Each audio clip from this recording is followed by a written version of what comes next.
फौलाद जो पाकिस्तान से कश्मीर का सपना छीन लेगा।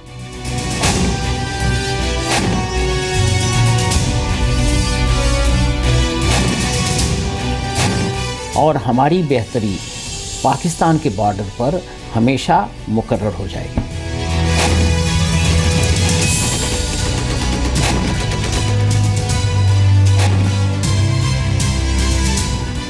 इस जाबाज की एंट्री के बाद पीओके भी भूल जाएगा पाकिस्तान।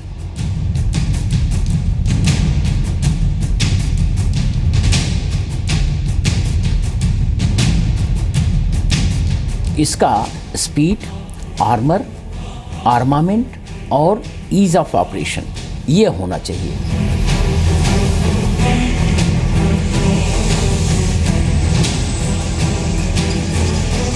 इंडियन आर्मी का सबसे भरोसेमंद सिपाही अब और ताकतवर बनेगा।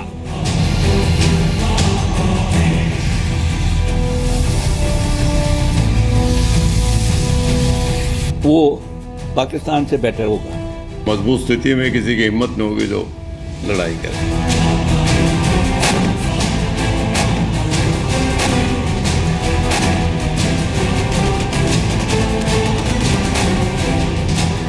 ये है जंग के मैदान में दुश्मन की मौत की 100% गारंटी वाला हथियार।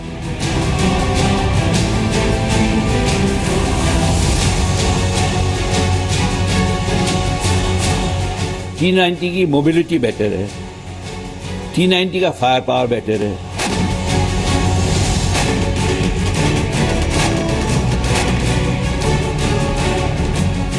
पाकिस्तान के कश्मीर ड्रीम पर 48 टन का धमाका।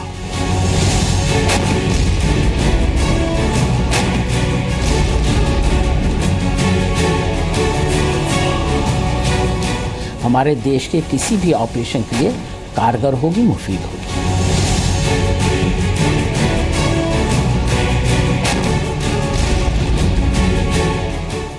जल्द आ रहे हैं 464 बख्तरबंद योद्धा।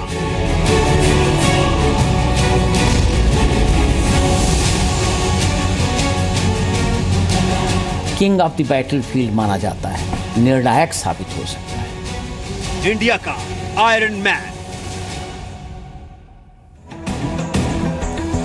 नमस्कार, आपके साथ मैं हूं विद्यानाथ झा। जी न्यूज के स्पेशल वीकली प्रोग्राम युद्ध में आपका स्वागत है। अगले आधे घंटे में आपको बताएंगे कि इंडिया के आयरन मैन ने कैसे पाकिस्तान के कश्मीर ड्रीम्स पर 48 टन बारूद का धमाका किया।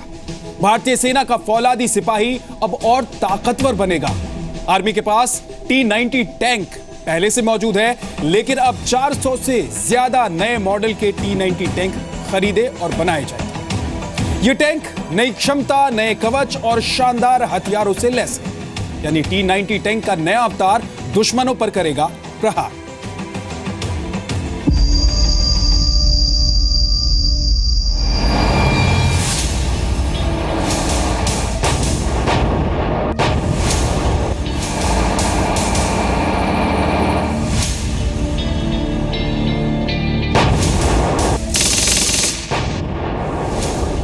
दुश्मन पर करेगा प्रहार T20 टैंक का नया अवतार।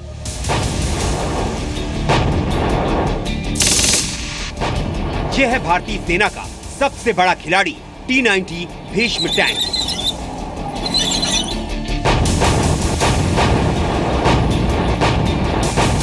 ये जंग के मैदान में दुश्मन की मौत की 100% गारंटी वाला हथियार है। और अब T90 टैंक का अपडेटेड वर्जन यानी T90 MS टैंक आर्मी की हमला करने की ताकत को इतना बेहतर करेगा मानो भीष्म को घातक ब्रह्मास्त्र मिल गया हो।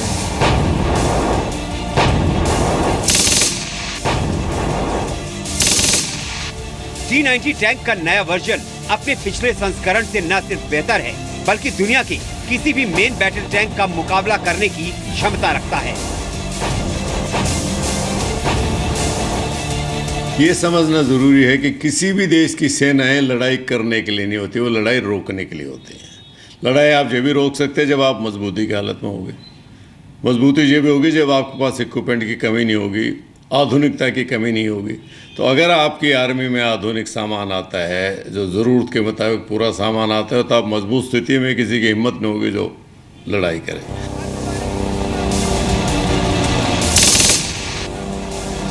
जंग की सूरत में T-90 टैंक की दहाड़ और भारतीय फौजियों की भारत माता जय के नारे ही दुश्मन को मैदान छोड़ने पर मजबूर कर सकते हैं।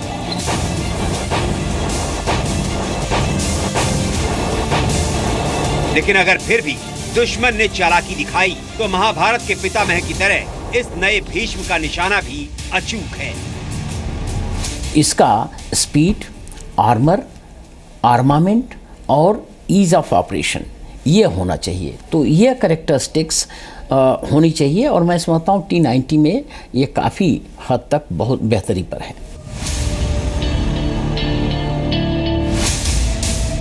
बाहर से दुश्मन के लिए चलती फिरती मौत दिखाई देने वाला T-90 MS टैंक दुश्मन को मात देने के सारे इंतजामों से लैस है। रूस में बनी ये मशीन भारतीय सेना की मौत बांटने की क्षमता में और इजाफा करेगी। T-90 MS टैंक को टागिल भी कहा जाता है।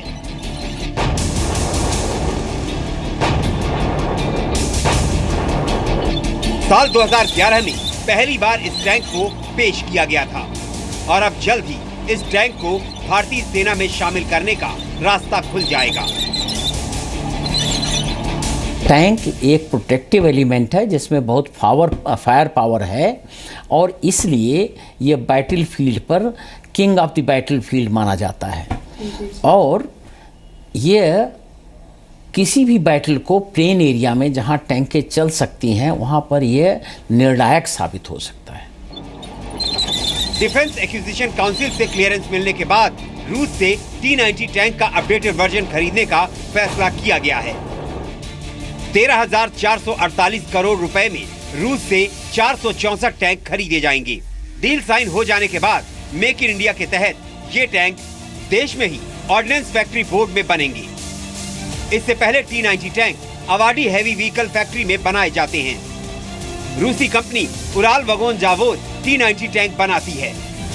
इस कंपनी के एक्सपोर्ट मॉडल यानी निर्यात होने वाले वर्जन का नाम है T-90 MS टैंक। इसलिए उम्मीद है कि भारत को भी T-90 टैंक का यही मॉडल मिलेगा। बताया ये भी जा रहा है कि नए टैंक आने के बाद पुराने T-72 टैंक को रिटायर करने में भी मदद मिलेगी। T-90 की नाइट विजन डिवाइसेस बेटर है, T-90 की मोबिलिटी बेटर है, T-90 का फायर पावर बेटर है, T-90 मिसाइल भी फायर कर सकती है। तो ये सब चीज़ें पाकिस्तान की जो टैंकें हैं उनके पास नहीं आई हैं अभी तक। उनके पास ज़्यादातर या तो पुरानी अमेरिकन टैंक्स हैं या अभी उन्होंने जो चाइना से लिए वो टैंक्स हैं। उनके अंदर T-90 का सोफिस्टिकेशन नहीं है। नया T-90 टैंक चीन पाकिस्तान के लिए चेतावनी जैसा होगा। सेना में शामिल होने के बाद ये टैंक जंग के मैदान तक भारतीय सेना की पहुंच को और आसान बना देगा। T-90 MS टैंक दुनिया के सबसे फुर्तीले टैंक में एक माना जाता है। 48 टन वजन वाला ये टैंक दुनिया के हल्के वजनों वाले टैंकों में से एक है। थर्ड जनरेशन का ये टैंक हाई एक्यूरेसी वाली 125 mm की मेन गन से लैस है। T-90 MS tank anti tank guided missile भी छोड़ सकता है। ये मिसाइल 4 से 5 किलोमीटर की रेंज में हेलीकॉप्टरों को भी निशाना बना सकती है।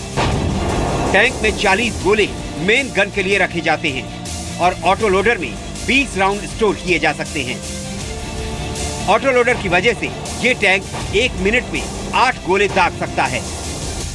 मेन गन के बाद एक 7.62 mm की 2 रिमोट मशीन गन भी लगी हुई हैं। दोनों मशीन गन को टैंक के अंदर बैठकर ऑपरेट किया जा सकता है। किसी टारगेट को एक बार तय करने के बाद ये टैंक लगातार उसे ट्रैक करता रहता है। दावा है कि टैंकों का ये शिकारी पिछले वर्जन के टैंक से 15 से 20% बेहतर निशाना लगाता है। पुराने T-90 टैंक में 1000 हॉर्स पावर का इंजन था, जबकि नया टैंक पावरफुल 1130 हॉर्स पावर के इंजन से लैस है। 72 किलोमीटर प्रति घंटे की टॉप स्पीड से चलने वाले इस टैंक की रेंज 550 किलोमीटर प्रति घंटा है। ये टैंक काफ़ी अच्छी है, मोबाइल है, अच्छा फायर पावर है और ये निर्णायक दौर की ये एक टैंक है जो बैटलफील्ड पर काम आती है। तो इसलिए भारत की शक्ति इससे काफ़ी बढ़ेगी। आज के दिन में हम ऐसी कोई टैंक नहीं बना रहे हैं जो कि T-90 टैंक का मुकाबला कर सके। हर मापदंड पर परखें तो नया T-20 MS टैंक सेना की ताकत को और मजबूत करेगा। नए भीष्म की तरफ बढ़ने वाली मिसाइलों का खात्मा बीच में ही कैसे होगा, ये भी आपको बताएंगे। पहले देखिए कि नए टैंक को दुश्मनों से क्या चुनौती मिल रही है। दिल्ली से यशस्विता मल्होत्रा और रूफी जैदी के साथ ब्यूरो रिपोर्ट, जी मीडिया। टैंक का मतलब होता है कवच वाला ऐसा वाहन जो खुद अपना रास्ता बना लेता है। खुद को सुरक्षित रखते हुए दुश्मन पर गोलाबारी करने वाले टैंक की असली परीक्षा युद्ध के मैदान में होती है। इसलिए सबसे पहले आपको बताते हैं T-90 टैंक की जंग के मैदान की परफॉर्मेंस के बारे में। सीरिया में चल रहे युद्ध में T-90 टैंक पर आतंकियों ने अमेरिकी मिसाइल से हमला किया, लेकिन हमले के बावजूद टैंक को थोड़ा नुकसान हुआ, लेकिन क्रू मेंबर्स सुरक्षित रहे। सीरिया के युद्ध में अब तक किसी भी T-90 टैंक के बर्बाद होने की कोई खबर नहीं आई है। माना यह भी जाता है कि सीरिया में युद्ध एक तरह से रूस और अमेरिकी हथियारों के बीच का मुकाबला है। अब आपको बताते हैं भारत के T-90 टैंक को पाकिस्तान के अल खालिद टैंक से मिल रही चुनौती के बारे में। अल खालिद मेन बैटल टैंक को चीन और पाकिस्तान ने मिलकर बनाया है। पाकिस्तान का यह टैंक आंकड़ों के हिसाब से कागजी शेर नजर आता है, लेकिन T-90 टैंक की तरह अब तक किसी लड़ाई में इसने खुद को साबित नहीं किया है। T-90 MS टैंक का नए मॉडल को मिसाइलों और रॉकेट लॉन्चर के अटैक से सुरक्षित कैसे बनाया गया है, ये आपको दिखाते हैं।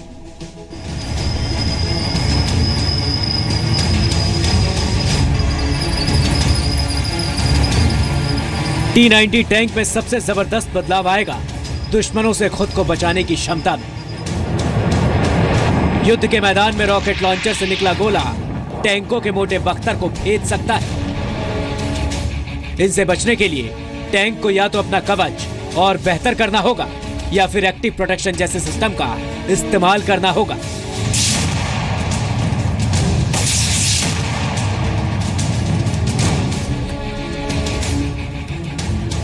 T-90 टैंक में 3 टियर यानी 3 लेवल का प्रोटेक्शन सिस्टम लगा है।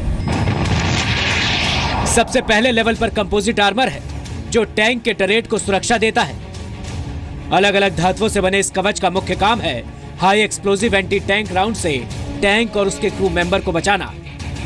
दूसरे लेवल के बख्तर का नाम है एक्सप्लोजिव रिएक्टिव आर्मर। टैंक में हर तरफ लगे इस बख्तर में मेटल की 2 प्लेटों के बीच विस्फोटक भरा हुआ है।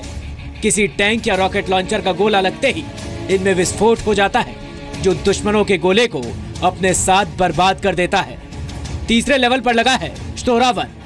यह सिस्टम टैंक को हमले से पहले वार्निंग भी देता है और टैंक को खतरे से बचाने के लिए स्मोक ग्रेनेड भी फायर कर देता है। भारत के पास मौजूद पुराने T-90 टैंक में यह सिस्टम नहीं लगा था। यह सिस्टम टैंक के चारों तरफ 360 डिग्री की सुरक्षा छतरी जैसा काम करता है और अपनी तरफ आ रही किसी भी गोले का टैंक तक पहुंचने से पहले ही सर्वनाश कर देता है। यह सिस्टम 1 सेकंड के 20वें हिस्से में ही यह तय करता है कि टैंक में लगे 26 प्रोजेक्टाइल में से कौन सी मिसाइल सामने आ रहे खतरे का सामना करेगी। T-90 टैंक दुनिया के अच्छी टैंकों के बराबर है।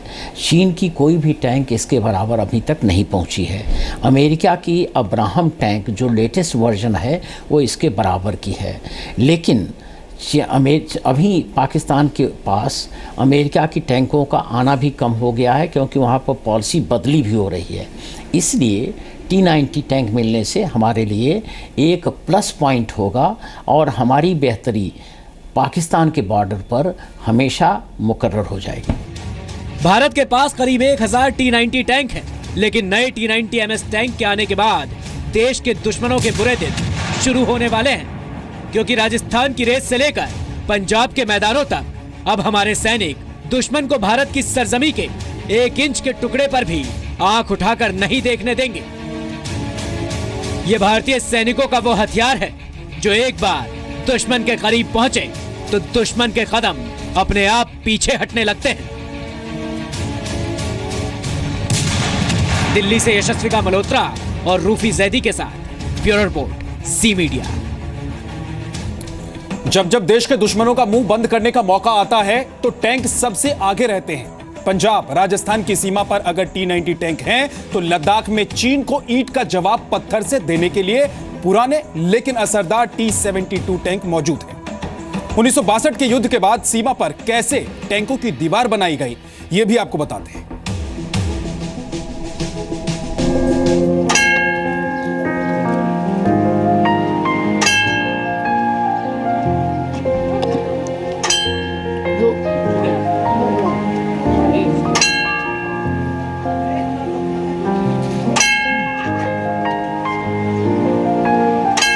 भारत का सबसे उत्तर पश्चिम का इलाका लद्दाख एक सर्द रेगिस्तान है, जहां सर्दियों में तापमान 0 से 50 डिग्री नीचे चला जाता है।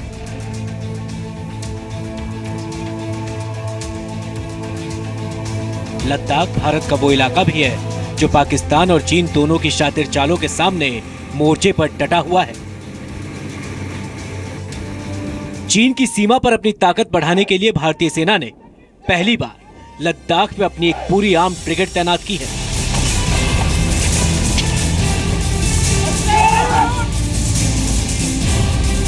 यानी 1962 के युद्ध के बाद ये पहला मौका है जब भारतीय सेना के टैंक लद्दाख में भेजे गए हैं। पूर्वी लद्दाख में तैनात एक आर्म्ड रेजिमेंट के अधिकारियों के टैंकों के नाम भी भारतीय सेना के शौर्य की गाथा से कम नहीं है, क्योंकि उनके नाम भी महाराणा प्रताप, टीपू सुल्तान और औरंगजेब के नाम पर रखा गया है।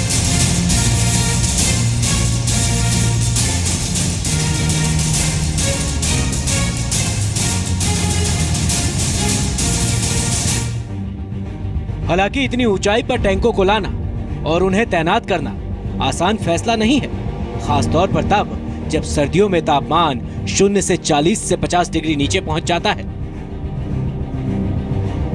टैंक पहाड़ के लिए नहीं होते हैं, ख़ासतौर पर उस पहाड़ के लिए जहाँ पे हवा बेइंतहा तेज़ चलती हो, जहाँ पे टेम्परेचर -45 डिग्री पे लेके जाता हो। आपने सर्दियाँ देख ली, कैसे आपने अपने आदमियों और सबसे बड़ी बात टैंक को कैसे आपने तैयार किया? देखिए, सबसे पहली बात तो ये है कि जहाँ पर जब हमारी रेजिमेंट है ऐसे टेरेन में और ऐसे वेदर में जहाँ पर टेम्परेचर -45 डिग्री सेल्सियस तक भी चला जाता है और एल्टीट्यूड 14,000 फीट है, यहाँ लाजमी सी बात है कि टैंक के परफॉर्मेंस पे थोड़ा फ़र्क तो पड़ेगा ही। लेकिन टैंक के परफॉर्मेंस पे जो हमने फ़र्क पड़ने इसलिए नहीं दिया क्योंकि हमने इसकी मेंटेनेंस बिल्कुल दुरुस्त और अच्छे तरीके से करी है। टैंक आर्मर्ड पहाड़ों के लिए नहीं होता है, यहाँ गुंजाइश है क्या आपके लिए मनूवर करने की?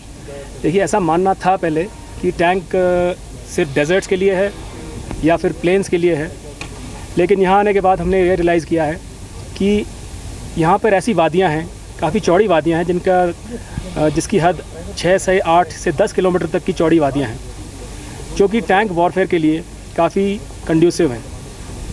इन वादियों में दो पहाड़ों के बीच में जो आप देख रहे हैं, डिस्टेंस काफ़ी होने के कारण काफ़ी फ्लैट एरिया भी है। इस फ्लैट एरिया में टैंक का मूवमेंट का कोई प्रॉब्लम नहीं है। इतनी सर्दी में टैंकों का खास ख्याल भी रखना पड़ता है। विशेष किस्म के लुब्रिकेंट्स और फ्यूल सर्दियों की रात में टैंकों के इंजन में जम जाते हैं, इसलिए रात को 2 बार इन टैंक्स को स्टार्ट किया जाता है।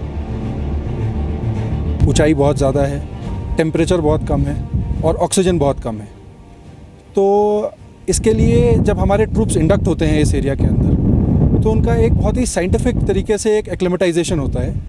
इंसान को तो ढाला जा सकता है, मशीन इस टेम्परेचर और इतनी कम ऑक्सीजन में कैसे काम करती है? देखिए, मशीन को मेंटेन करने के लिए हमें भी मेहनत करनी पड़ती है। मशीन के अंदर जो इसके ऑयल्स एंड ल्यूब्स होते हैं वो अलग अलग ग्रेड के होते हैं, तो इस तरह हम मेहनत करते हैं और हम इसमें ऑयल्स और ल्यूब्स चेंज करते रहते हैं, टाइम से इसका मेंटेनेंस करते रहते हैं, तो मशीन भी काम करती है हमारी तरह। बात केवल मशीन की ही नहीं है, मशीन के पीछे बैठे सैनिक को भी मौसम का सामना करने के लिए खास तौर पर तैयार रहना पड़ता है। सर, हमने आर्मी ज्वाइन करने से पहले यहाँ आने वाली परेशानियों के बारे में नहीं सोचा था। हमने आर्मी को ज्वाइन करने के बाद में देश की सेवा करने के लिए आर्मी ज्वाइन की थी, जिस ड्यूटी को हम आज भी सच्चाई और ईमानदारी के साथ निभा रहे हैं, किसी भी टाइम या मौसम या दुश्मन सर। और कारगिल वार इस चीज़ का एक बहुत बड़ा उदाहरण है कि हमारे साथी ऊपर बैठे हुए दुश्मन है, फिर भी नीचे से साथी जा रहे हैं विदाउट किसी सपोर्ट के, किसी उसके, और वो ऊपर चढ़ रहा है। एक सोचने वाली बात है, बहुत बड़ा उदाहरण है। और मैं जब भी अपनी ड्यूटी देता हूँ तो एक फटीक के तौर पे नहीं देता सर, उस ड्यूटी को ये सोच के देता हूँ, मुस्तैदी के साथ देता हूँ कि मेरे देशवासी मेरी ड्यूटी देने शांति से सो रहे हैं और शांति से जी रहे हैं। खासकर सर्दियों के टाइम पे यहाँ पे प्यास लगती नहीं है, पानी पीना निहायत ही ज़रूरी होता है। अच्छा। हाँ, यहाँ पे कम से कम 5 लीटर पानी पीना पड़ता है, नहीं तो सर दर्द और बीमारी हो जाती है। लद्दाख के दौलत बेग ओल्डी में चीन के सैनिकों के साथ 2013 में आमना सामना हो चुका है। 2014 में चुमुर में भारतीय और चीनी सैनिक आमने सामने आ चुके हैं। इसलिए लद्दाख के इस बर्फीले रेगिस्तान में भारतीय सेना देश की सुरक्षा मजबूत करने का कोई मौका नहीं छोड़ना चाहती। कृष्ण मोहन मिश्रा, जी मीडिया, लद्दाख।